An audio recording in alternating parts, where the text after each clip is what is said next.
Hello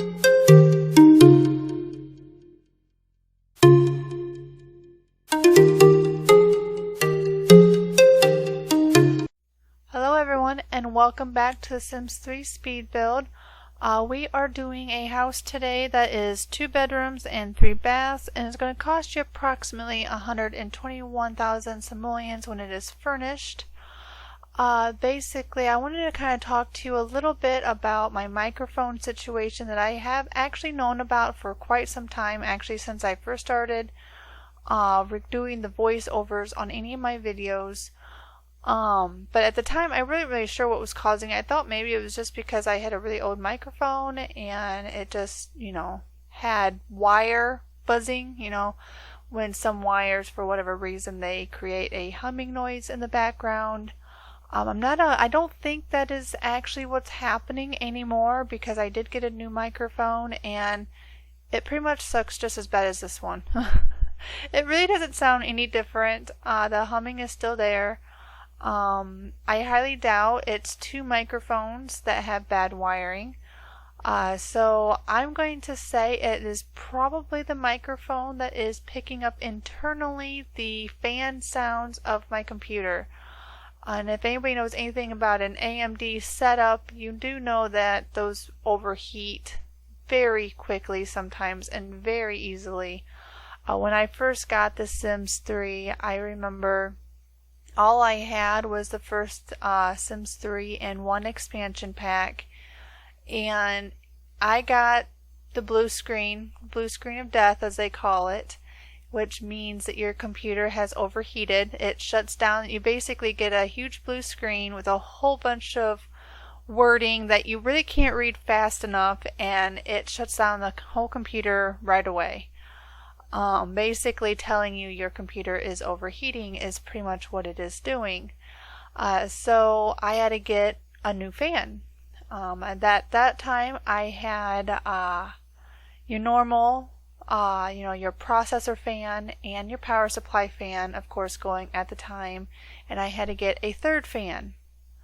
Well, then sometime down the line, I had received or gotten more expansion packs, thought maybe I had, the fan issue taken care of, and I ended up having to get another fan. 4 fans running on this computer because it kept overheating. Now, I hadn't had an overheating issue with it in a very long time, and then all of a sudden, I don't know, it was probably 3-4 months ago, maybe, it actually overheated on me again. I don't know what caused it. It hasn't done it since. But anyway, that is one of the biggest problems you're going to get with an AMD computer. Some people absolutely love them. I don't mind them. I think AMD is good depending on what you plan on doing with your computer, what it is that you want to be able to do. But I do think depending on what you're trying to do, like if you're wanting to go into more gaming, you're probably going to want to go more towards Intel. So that is currently what I am trying to do, and if anybody knows anything about switching to an Intel system, you know that it does cost quite a bit more than an AMD system. So well, anyway, basically, back to the microphone thing. My old one plugs into the back of the computer with just regular jacks in the back. And I'd gotten a new microphone, and it uses the USB port in the front. Well, I could plug it in the back if I wanted to, but of course I have one in the front, so I'd use that one. It loaded up just fine, no problems, installed all of its drivers just like it needed to, and ran just fine. So, but it was still had that humming noise. And in fact, it didn't even pick up my voice very well. I had to be almost right on top of that microphone, which felt really weird. And it was very quiet. I had a hard time raising the volume of my recording. So, and anyway, and it still had the humming in the background. So I started doing some more research on it. I had did a little bit of research on it before, but not so much. But I ended up doing more, and come to find out, by the sounds of it anyway, what is happening, like I said, is the microphones are picking up my fans. And unless I start adding a whole bunch of stuff to my computer, or I go and spend $100 to $200 on a microphone, and even that's not a guarantee, because I even researched the Blue Yeti, I think it was, I had looked at. Let me tell you, that's a pretty pricey microphone, at least I think so anyway. And they still had reviews on it, some people saying it was picking up, a humming noise in the background. So I don't even think you're gonna guarantee, even with some microphones, on whether or not you're gonna get rid of that noise. So pretty much what I'm doing is I went back to the Audacity, that's how you say, Audacity program. I really don't like doing a whole bunch of editing. I don't mind doing some, but when you have to go and you have to edit this, and you have to edit that, and you have to edit this, and you have to put it back in and do some more editing, it just eventually gets very time consuming, because you have to save it, and you have to keep saving over and over. So that's one reason why I hadn't really used it to fix the audio before, but I have decided to go ahead and give it a try. I think I have finally, now I've gotten a few Let's Plays in The Sims 3 that have a few more tests of the getting rid of the humming, and there will be little notes at the very beginning of the video letting you know that I am working on, the humming noise. But I think for the most part I got it decent. The humming isn't gone. When you look up how to get rid of it using Audacity, I don't know what they have. They don't exactly say what version they have or what add-ons they might have or anything like that. But I don't have the same options as they do. So I'm unable to get quite as in-depth into the humming as what the videos and forums and stuff say to do. So I'm basically working with the best that I can with what I have. And of course the video editing program I do have, which is Movavi, and I absolutely love it, let me tell you, I do. Once you get used to using it, I just absolutely love it.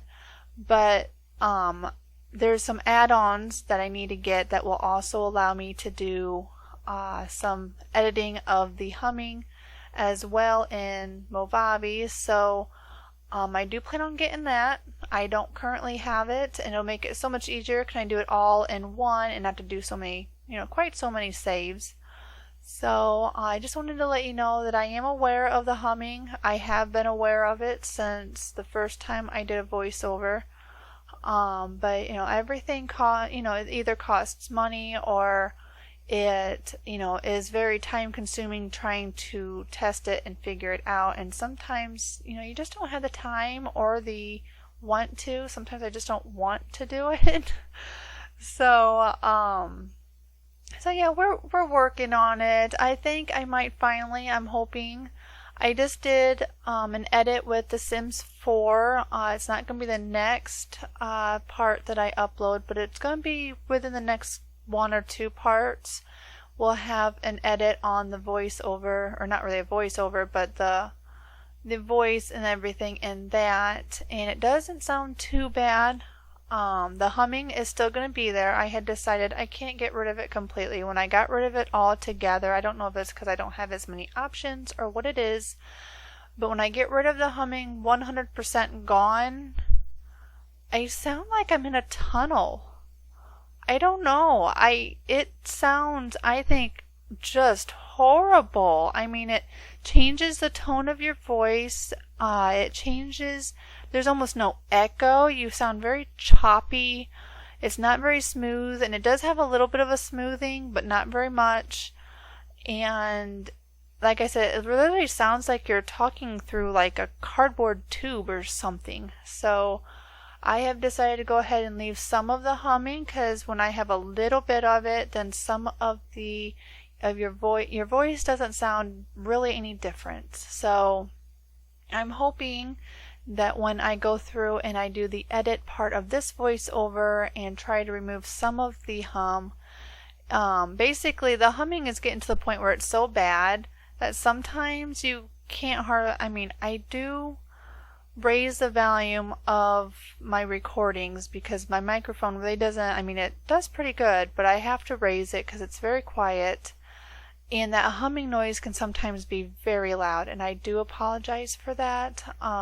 It's a work in progress. We're trying. So, but it will still be there, but hopefully it won't be quite as bad. Now it just kind of sounds like a whoa, whoa, whoa noise in the background.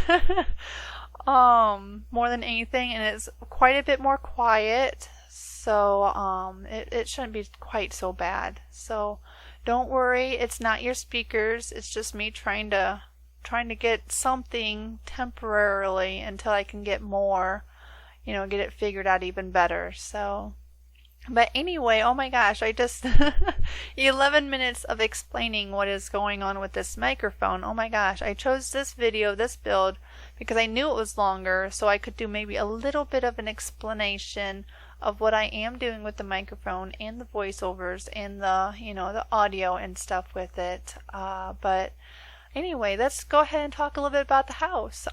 This house is a split level. That's what I've noticed they've been calling it a lot of times on other Sims websites and YouTube and stuff. And the only reason why they're calling that is because I have a sunk-in living room. Now, where I'm from, at least for the most part where I'm from, we just kind of call it a sunken living room.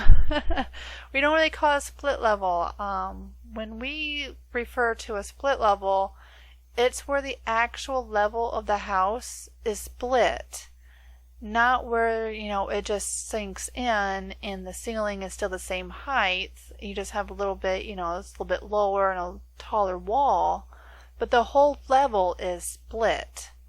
I actually did create a long time ago, it's on the channel, a split level that would be considered, I think I called it cozy split level, that would actually be considered a split level where I am from, where the levels are actually split. Unfortunately, you can't really do that very well in The Sims because you have a lot of lighting glitches, and that's why I only did the one.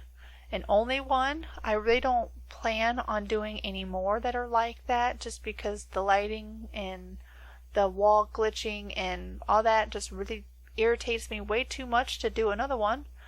But that, from where I am from, is actually a split level. That's what we say anyway here. So this house has what we call a sunken living room. And those are very, very easily done. You've seen it at the beginning. Now I was having some issues with it because it was causing roofing issues, not really with the roof itself, but with the roofing or the ceiling tiles. In order to fix that, of course, you have to get rid of the ceiling, which you would have seen me doing at the very beginning of the video. Just remove the ceiling part before you change the terrain, or not really the terrain, but your elevation and everything for the lower level, and that little glitch of the ceiling tiles should not appear. So, but anyway, I'm just adding a bunch more of these lights here, just trying to help make it a little bit more pleasing to the eye, because again, even with doing it this way by removing the foundation and having it sunk in a little bit, might give it cleaner look, cleaner lines, and not quite as much glitching. You still have issues with that darn lighting, so I always try to use, if you use the right colors, the right wallpapers, and the right lighting, you can actually make it flow very nicely, and when you're in live view it doesn't quite look quite as bad. So I have seen some people do these like this, and I don't know, I can't remember who it was actually, now that I think about it. I can't remember who it was, but they actually colored the floor and the lower level wall, like what you're seeing here, all in black, and then gave it a color above that, just so you didn't have to worry about the color or the lighting issue. I personally thought that looked just hideous, having a black floor and a black lower part of the wall. So I really liked the house, so I ended up downloading it anyway, but I went in and I fixed it just so it could look a little bit nicer. Because it just seemed weird to me to have a black floor and wall. But anyway, the couches do work. They're just kind of merged together like that to give the look of a, I'm not sure what they're called, some kind of sectional, lounging sectional or something like that. Your Sims will sit in any of the seats of that chair. So unfortunately they might get their legs cut off a little bit, but sometimes when I build, I sometimes just put things in because I like the way it looks more than, the way a sim looks like when they're sitting in it. So as far as I know, everything works. I have tested this and I don't think I have found anything where the Sims are going to yell at you for. They might yell at you for the one bookshelf that's in the kitchen area that I have inside the counters. Normally those do not work. If I have any bookshelf that is in the counter, they're not going to work. I think, however, if you were to maybe like merge it out just a little bit, there's a chance it could work, because I did have it one time work for me. I'm not 100% certain why it worked in that one, but it has never worked in any others since then.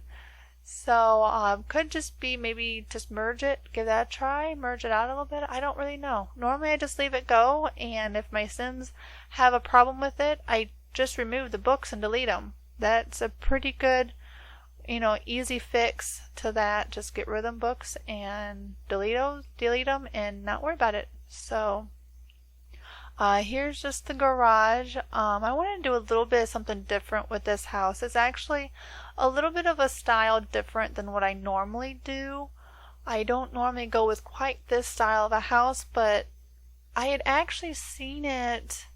I was in Walmart one day, and I think I was walking past the paint area, I think, and they had like a picture of a house on something.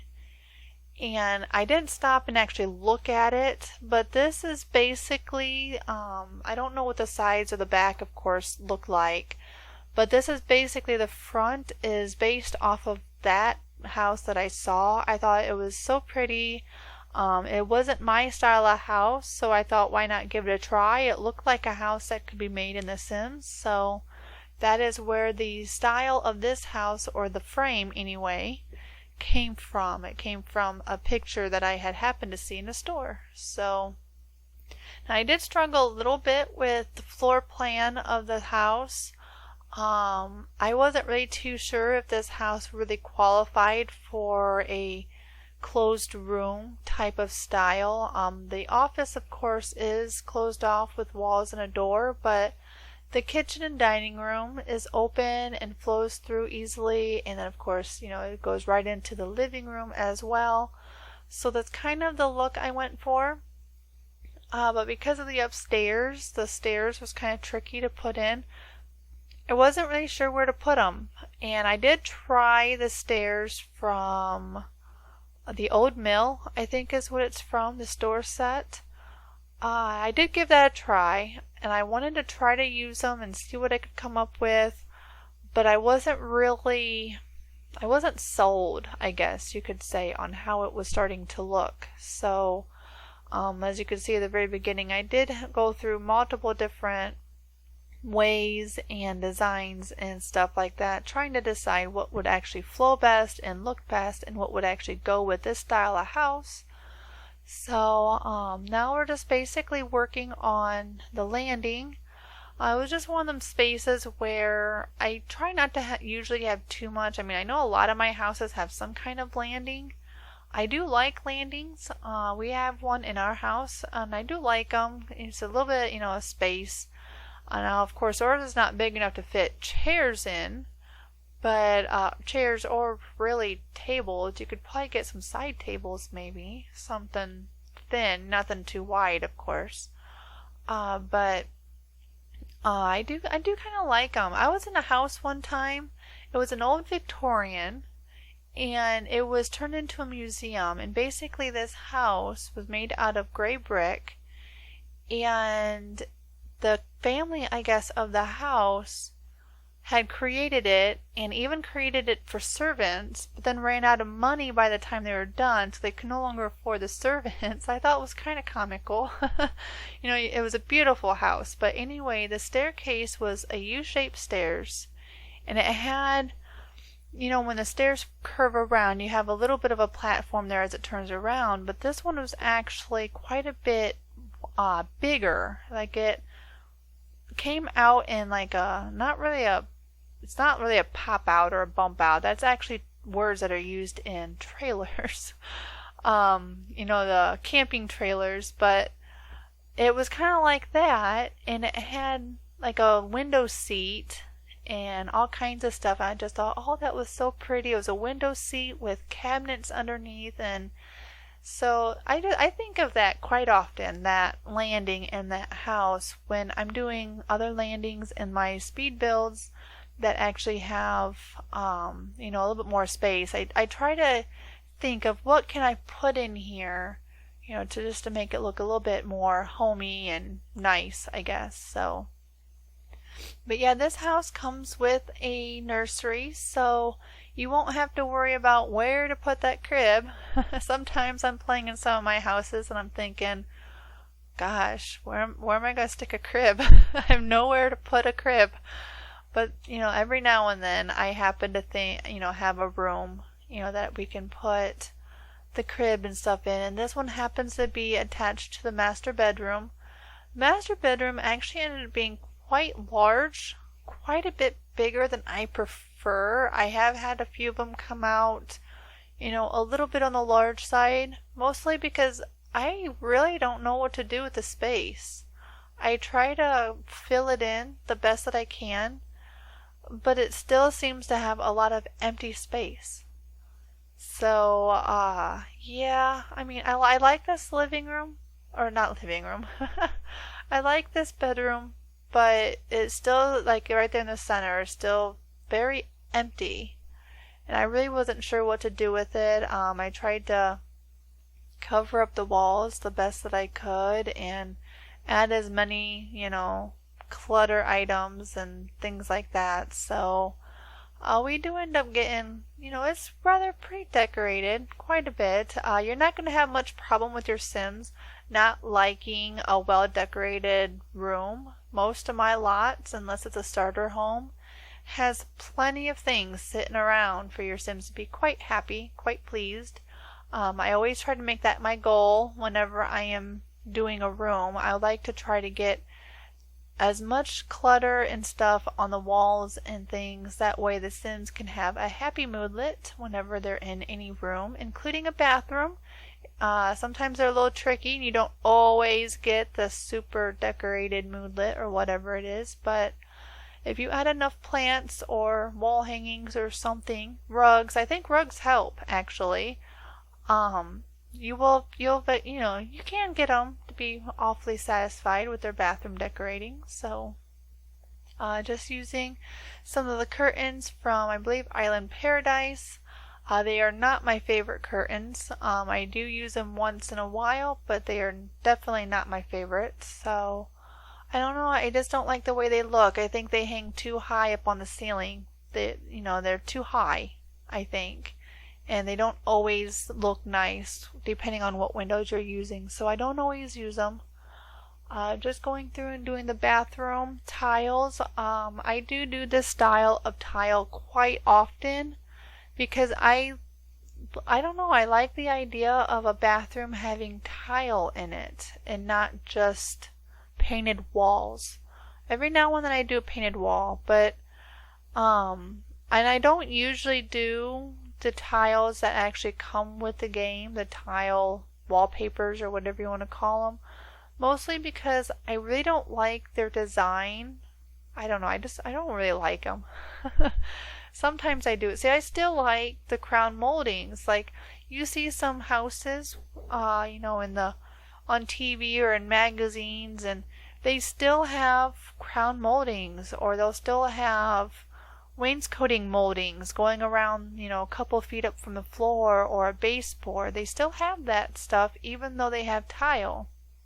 And I guess I just like that. So I do use these quite often. I try to change up the colors for you. That way it's not always the same color.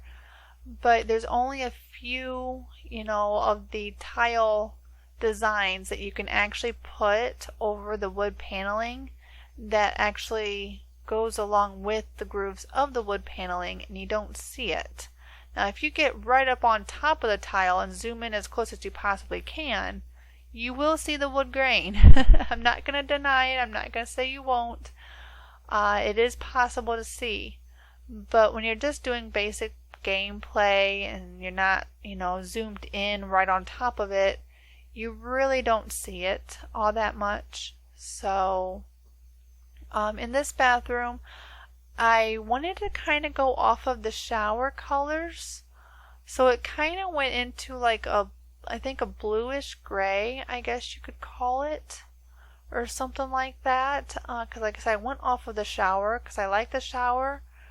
But you can't I don't think you can do too much in the way of recoloring some of the tiles of that particular shower. So I'm not really, so when you put those showers in, you almost have to base your color scheme off of those, off of them showers. So now I do use these curtains from, is that Master Suite?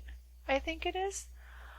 Quite often. I really like them. I don't care too much all the time on their style, but I like how they're separated. They're not all one curtain.